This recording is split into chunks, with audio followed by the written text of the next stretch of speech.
വീട് തന്നെയല്ലേ? അതെ. അപ്പൊ സാധനങ്ങൾ ഇറക്കട്ടെ സാർ? വരട്ടെ, ആളുണ്ടോ നോക്കട്ടെ. ഓ.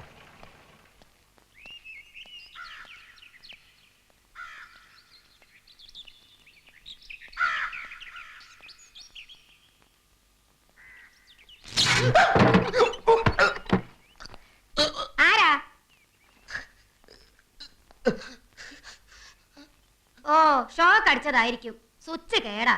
സ്വിച്ച് കേടാണെങ്കിൽ മാറ്റാത്തത് മനഃപൂർവ്വം മാറ്റാത്തതാ. അതെന്ത്? അതങ്ങനെയാ. പിന്നെ തഹസിൽദാരെ കാണാനാണെങ്കിൽ ആഫീസ് ചെല്ലണം. ഞാൻ പുതിയ തഹസിൽദാരാ. പേര് രാമകൃഷ്ണൻ. പ്രിയദർശിനി അമ്മ തഹസിൽദാർ വീട് ഒഴിഞ്ഞില്ലേ? ഞാൻ പെട്ടി സാധനങ്ങളൊക്കെ ആയിട്ടാണ് വന്നിരിക്കുന്നത്.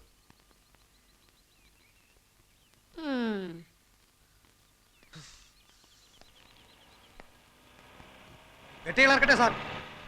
ഞാൻ പറയാടോ. ഓ. വീട് ഒഴിപ്പിക്കാൻ വന്ന മഹാനാരാ? ഞാനാ ഇപ്പോഴും ഇവിടുത്തെ തഹസിൽദാർ. പ്രിയദർശിനി അമ്മ? അമ്മയും ചേച്ചിയൊന്നുമല്ല. യെസ്, പ്രിയദർശിനി.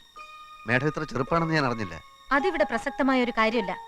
തൽക്കാലം ചാർജ് ഒഴിയാൻ ഞാൻ തീരുമാനിച്ചിട്ടില്ല. അതുപോലെ തന്നെ ഈ വീടും. എന്നെ ഇവിടെ പോസ്റ്റ് ചെയ്തിരിക്കുകയാണ് മേഡം. ഒരു കസേരയിൽ 2 പേർക്ക് ഇരിക്കാൻ ബുദ്ധിമുട്ടായിരിക്കും. മേഡത്തിന് ഇവിടുന്ന് ട്രാൻസ്ഫറും എനിക്കിവിടെ പോസ്റ്റിങ്ങും. എന്റെ ട്രാൻസ്ഫറിന്റെ കാര്യം നിങ്ങളല്ലല്ലോ തീരുമാനിക്കേണ്ടത്. എന്റെ പോസ്റ്റിങ്ങിന്റെ കാര്യം എനിക്ക് തീരുമാനിക്കാമല്ലോ. ബോർഡിലുള്ള പ്രമാണിമാർക്ക് നിങ്ങളുടെ പോസ്റ്റിങ്ങിനേക്കാൾ പ്രധാനം എന്റെ ട്രാൻസ്ഫർ ആണെന്ന് എനിക്കറിയാം. അധികാരികളുടെ വിടുപണി ചെയ്യാൻ പ്രിയദർശിനി കിട്ടില്ലെന്ന് മനസ്സിലായപ്പോ കൂടുതൽ സംസാരിക്കാൻ എനിക്ക് താല്പര്യമില്ല. പെട്ടികൾ ഇറക്കാറായോ?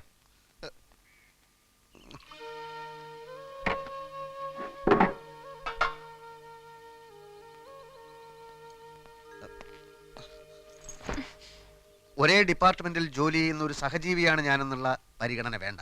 ഞാനൊരു മനുഷ്യജീവിയല്ലേ. എനിക്ക് പറയാനുള്ളത് മുഴുവൻ പറഞ്ഞു തീരും മുമ്പ് മുഖത്തടിച്ചതുപോലെ വാതിൽ കൊട്ടിയടച്ചത് ധിക്കാരമാണ്. ഇവിടെ റവന്യൂ ബോർഡുണ്ട്, ഈ ഡിസ്ട്രിക്റ്റിൽ ഒരു കളക്ടറുണ്ട്, സംസ്ഥാനത്ത് വകുപ്പ് മന്ത്രിയുണ്ട്, ഭരണകൂടമുണ്ട്. കേവലം ഒരു തഹസിൽദാരായ നിങ്ങൾ എന്നെ പേടിപ്പിക്കാൻ നോക്കുകയാണ്. ഞാൻ ടാക്സി പിടിച്ച് പെട്ടി സാധനങ്ങളുമായിട്ടാണ് വന്നിരിക്കുന്നത്. 1/2 മണിക്കൂർ സമയം തരുന്നു. അതിനു മുമ്പ് വീട് ഒഴിഞ്ഞില്ലെങ്കിൽ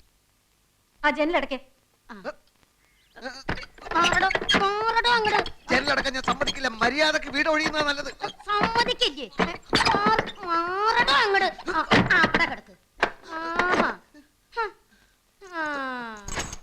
പെണ്ണുമ്പിള്ളേ, എന്റെ ദേഷ്യം കൂടും തോറും നിങ്ങൾക്ക് ഉണ്ടാവാൻ പോകുന്ന ഭവിഷ്യത്തിന്റെ ആക്കം കൂടുകയുള്ളൂ എന്ന് മനസ്സിലാക്കുന്നത് നന്നായി.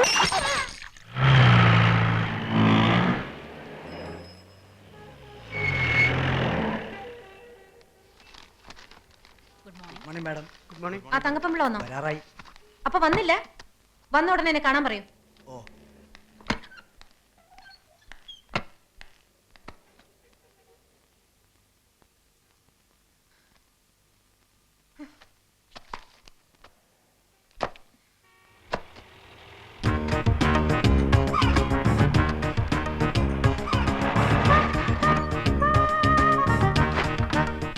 പെട്ടിയും സാധനങ്ങൾ ഇറക്കട്ടെ സാർ?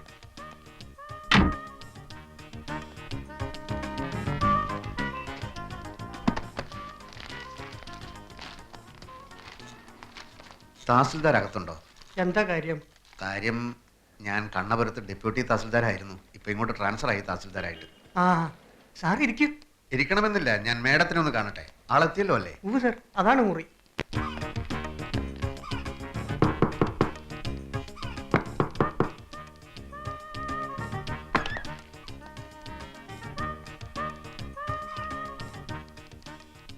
ഞാൻ മാപ്പ് പറയാൻ വന്നതാണ്. ഞാനങ്ങനെ ക്ഷോഭിച്ച് സംസാരിക്കാൻ പാടില്ലായിരുന്നു, പ്രത്യേകിച്ചും ഒരു സ്ത്രീയോട്. ഞാൻ കാരണം ഒരു ഗ്ലാസും പൊട്ടി. ഗ്ലാസ് ഞാൻ വാങ്ങിച്ചു തന്നേക്കാം. എവിടാ നാട്? നാട് ഇന്ത്യ. അയ്യോ മേഡം ഭയങ്കര തമാശക്കാരിയാണല്ലോ. ഇത്രയും ഞാൻ പ്രതീക്ഷിച്ചില്ല. പുറത്തു പോണം, ഞാൻ ഡ്യൂട്ടിയിലാണ്. ഇന്ററപ്റ്റ് ചെയ്യാൻ ഒരാളെ ഞാൻ സമ്മതിക്കാറില്ല. മേഡം എന്നോട് ഇത്തിരി ദയവ് കാട്ടണം. എൻ്റെ 2 പെങ്ങന്മാർക്ക് ഇവിടുത്തെ കോളേജിൽ അഡ്മിഷൻ പറഞ്ഞു വെച്ചിരിക്കുക. വീട്ടു സാധനങ്ങളൊക്കെ പാക്ക് ചെയ്ത് അമ്മ നാട്ടിൽ കാത്തിരിക്കുക. തഹസിൽദാരായി പ്രൊമോഷനായിട്ട് എൻ്റെ ആദ്യത്തെ പോസ്റ്റിംഗ് ആണിത്. മേഡം നല്ല മനസ്സ് വിചാരിച്ച് എനിക്ക് ചാർജ് ഒഴിഞ്ഞു തന്നില്ലെങ്കിൽ എൻ്റെ കാര്യം. ഇയാൾക്ക് കോമൺ സെൻസ് ഇല്ലേ? കാര്യം പറഞ്ഞ മനസ്സിലാവില്ലേ? പുറത്തു പോവാൻ. മേഡം ഞാൻ ഇയാൾ എന്നെ ജോലി ചെയ്യാൻ സമ്മതിക്കുന്നില്ല. മേഡം ഞാൻ get lost I say.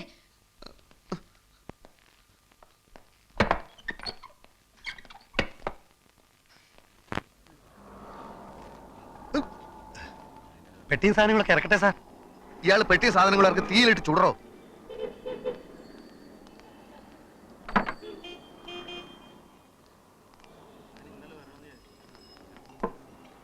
Sir ഇവിടെ പോസ്റ്റിംഗ് കിട്ടി വന്നതല്ലേ, ചുമ്മാ ആ സ്ത്രീയുടെ മുമ്പിൽ താണു കൊടുക്കേണ്ട കാര്യം എന്താ? സാറ് ചെന്ന് കളക്ടറെ കണ്ട് വിവരം പറ. അത് ഞാൻ ആലോചിക്കുകയല്ല. പക്ഷെ ഒരു തർക്കം വരുമ്പോൾ ഒരു കോംപ്രമൈസും വേണ്ടി വരും. അങ്ങനെ എന്നെ വല്ലയിടത്തേക്കും തൽക്കാലത്തേക്കും മാറ്റിയാൽ എന്റെ പരിപാടി മൊത്തം പൊളിയും. എങ്കിൽ കോടതി പോണം. അത് കൂടുതൽ പ്രശ്നമാണ്. ഒരു വിധി കിട്ടാൻ കാലതാമസം വന്നാൽ എന്റെ സിസ്റ്റേഴ്സിന് ഇവിടുത്തെ കോളേജിൽ അഡ്മിഷന് പറഞ്ഞിരിക്കുക. ഈ വന്യജീവിയെ ആക്രമിക്കാതെ കീഴടക്കാൻ പാടാ സാറേ. കീഴ്ജീവനക്കാരൊക്കെ അവരുടെ വീട്ടുജോലിക്കാരാന്നാ വിചാരം. കീഴ് ജീവനക്കാരുടെ കാര്യം പോട്ടെ, കളക്ടർ പറഞ്ഞാലും മന്ത്രിമാരിടപെട്ടാലും ഇവർക്ക് തോന്നുന്ന മട്ടിലെ കാര്യങ്ങൾ ചെയ്യും. കഴിഞ്ഞ ആഴ്ച റവന്യൂ റിക്കവറി കേസ് ഉണ്ടായിരുന്നു. തിരി സാവകാശം കൊടുക്കണമെന്നും പറഞ്ഞ് പല ഭാഗത്തുനിന്നും വിളി വന്നതാ. അനുസരിച്ചില്ല. ഫൈറ്റ് ചെയ്യാൻ സാറ് റെഡിയാണെങ്കിൽ ഞങ്ങളൊക്കെ സാറിന്റെ പുറകിലുണ്ട്. ഈ സത്വം ഏത് നാട്ടുകാരിയാ? ഒരു സൗഹൃദ സംഭാഷണത്തിന് സൗകര്യം കിട്ടിയാലല്ലേ അതൊക്കെ അറിയാനൊക്കൂ. എന്തായാലും എനിക്കിവിടെ തന്നെ പോസ്റ്റിംഗ് കിട്ടിയേ പറ്റൂ. കാര്യങ്ങൾ ശരിയാവുന്നത് വരെ ഒന്ന് കയറി താമസിക്കാൻ ഒരു സ്ഥലം കിട്ടിയാൽ നന്നായിരുന്നു. സ്ഥലമൊക്കെ കണ്ടുപിടിക്കാം. പക്ഷെ ആ സ്ത്രീയെ ഇവിടുന്ന് കെട്ടുകെട്ടിക്കുന്ന കാര്യത്തിൽ സാർ ഒരു വിട്ടുവീഴ്ചയും കാണിക്കരുത്. എന്റെ കർത്താവ് ഈശോമിശിഹായേ.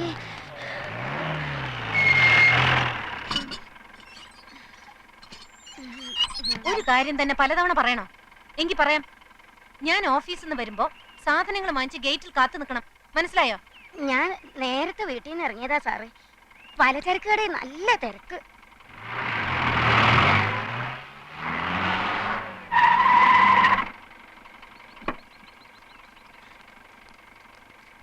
കാലത്ത് 8:30.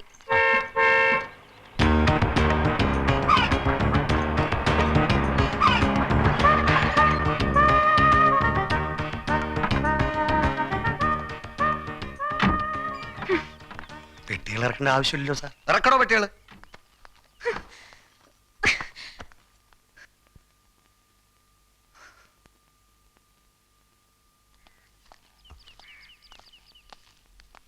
അപ്പൊ ഇറങ്ങുന്നില്ലേ? അത് വേണ്ട സാർ. ഈ വീട് സംഘടിപ്പിച്ചതിന് പുറകിൽ ഞങ്ങളാണെന്നുള്ളത് അടുത്ത വീട്ടിലെ വന്യജീവി അറിയണ്ട. എങ്കിൽ ഞങ്ങൾ പോയിക്കോട്ടെ. കാണാം. പറ്റുമെങ്കിൽ രാത്രിയിൽ വരാം. ഓ കാണാം. ഞാൻ ഈ കാറിൽ വീട്ടിലിറങ്ങാം. ഫോൺ നമ്പർ തന്നല്ലോ. ആ. എന്ത് ആവശ്യം ഉണ്ടെങ്കിൽ വിളിച്ചാൽ മതി. എനിക്ക് ഒരേ ഒരു ആവശ്യമേ ഉള്ളൂ. എത്രയും പെട്ടെന്ന് ചാർജ് എടുക്കുക.